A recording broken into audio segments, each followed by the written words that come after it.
Good morning, student.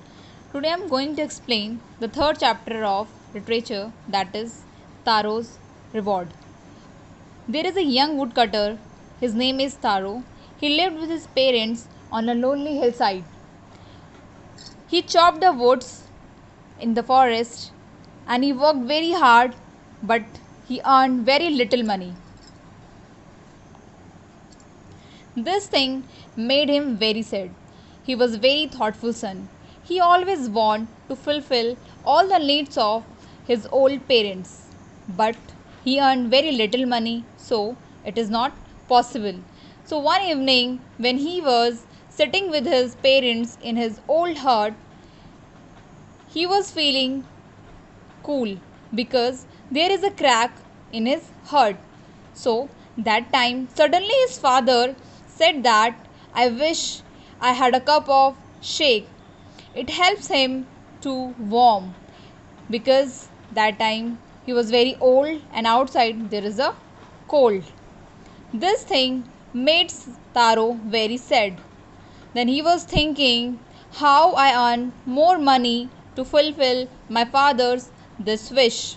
So after that he decided to work hard than before he did.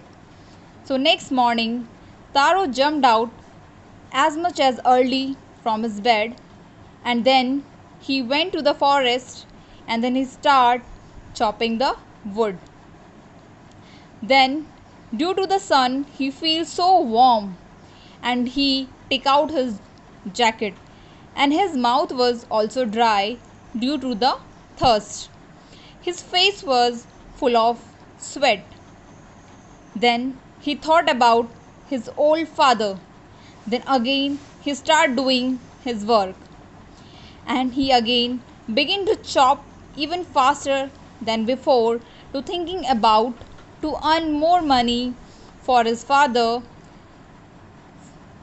Then if he got more money, then he is able to buy that shake which his father want.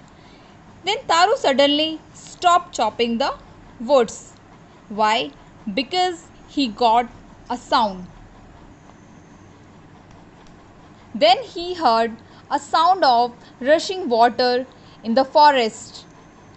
Then Taro could not remember this thing. There is any water stream in any part of forest. But that time he was feeling very thirsty and he was tired also. So he dropped his axe from his hand and he ran toward the direction of that sound. Then he saw a beautiful little waterfall which was hidden behind a rock in the forest. When he reached there, there is water flowing, and then he make a cup with the help of his hand and put his lips to drink that water because he was very thirsty. So when he was drinking that water, he asked a question from himself, this is the water or something else? Then he tastes that water again and again to understand what is it, this is the water or a shake. Then he realized it was a very delicious shake instead of a simple cold water. Then Taro quickly filled a pitcher with him and take that pitcher to his home for his parents. When he gave that water, means that shake, to his father, he was very delighted after drinking that shake.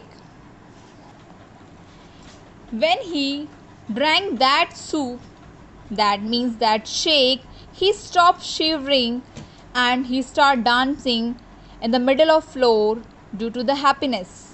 And that afternoon, there one neighbor is coming for a visit to their home.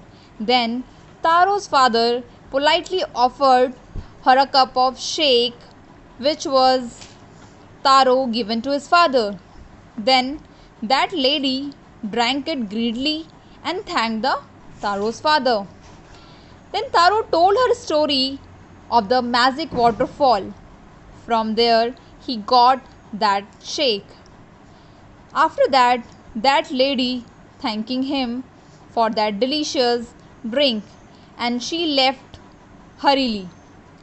After that, in the night, this story will spread throughout the village by that lady.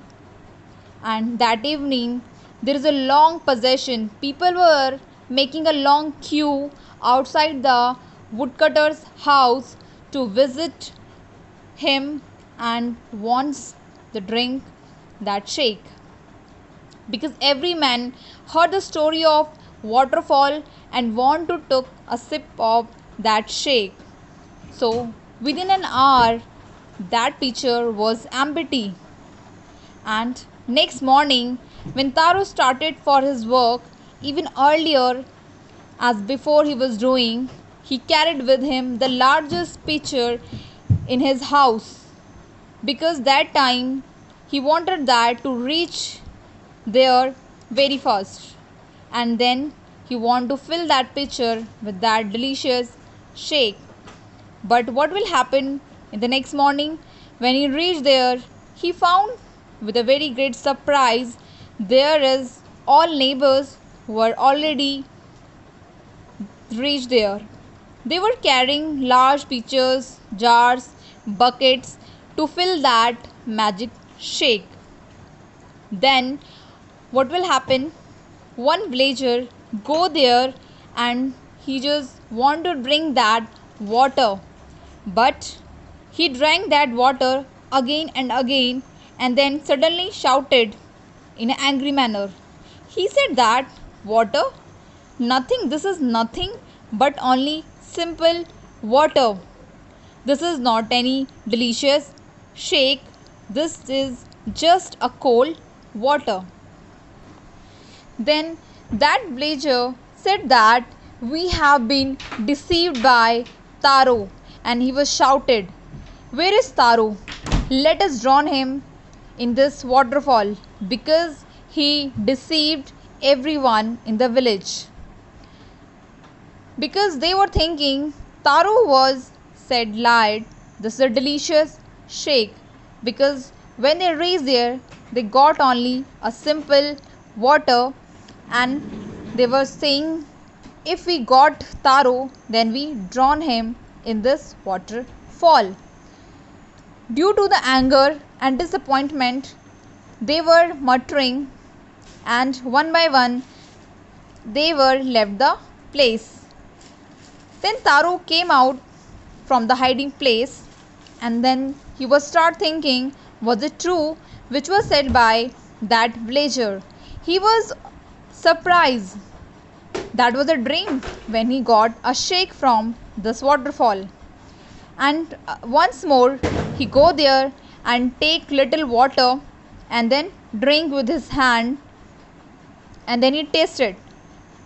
Then Taro said that it was the same shake, same delicious shake which was he drank yesterday.